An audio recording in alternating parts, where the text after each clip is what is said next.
ayun sa akin naman, parang sabi ko, Charlene Macasarte can still vividly recall the day she was ambushed by more than 50 armed men in a remote Muslim area in southern Philippines.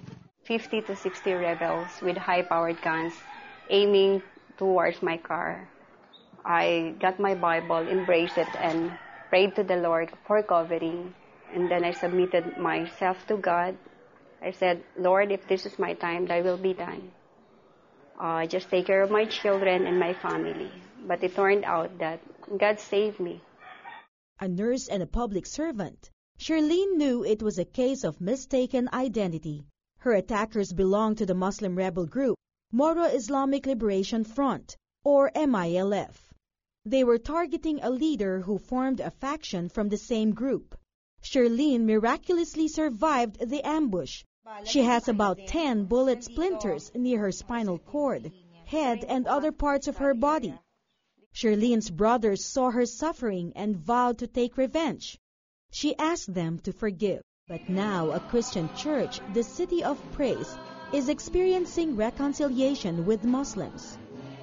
It may be unthinkable, but on this day, former Muslim rebel leaders Commander Spider and General Abdullah Omar have joined other Christians at this Sunday service.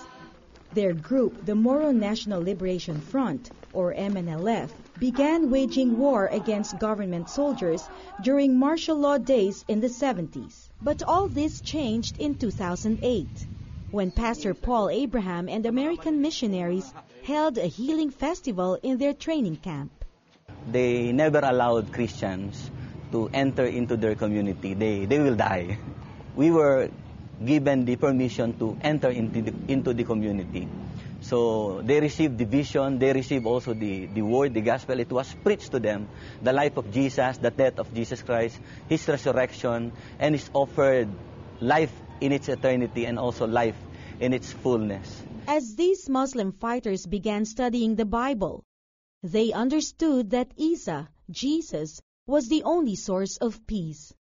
This camp is where Muslim fighters used to train for war, but today we see no trace at all of any warfare training obstacle. And that is because this Muslim separatist group is now committed to use peaceful means to obtain unity and order in the region.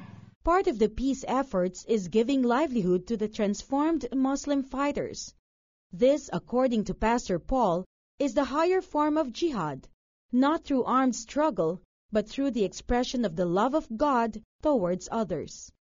MNLF Field Commander Spider is grateful that Christians are helping him rebuild his life. We are really committed to bring change. We lay down our firearms because our goal is for Christians and Muslims to live together in peace. Lucille Talusan, CBN News, Northern Mindanao, Philippines.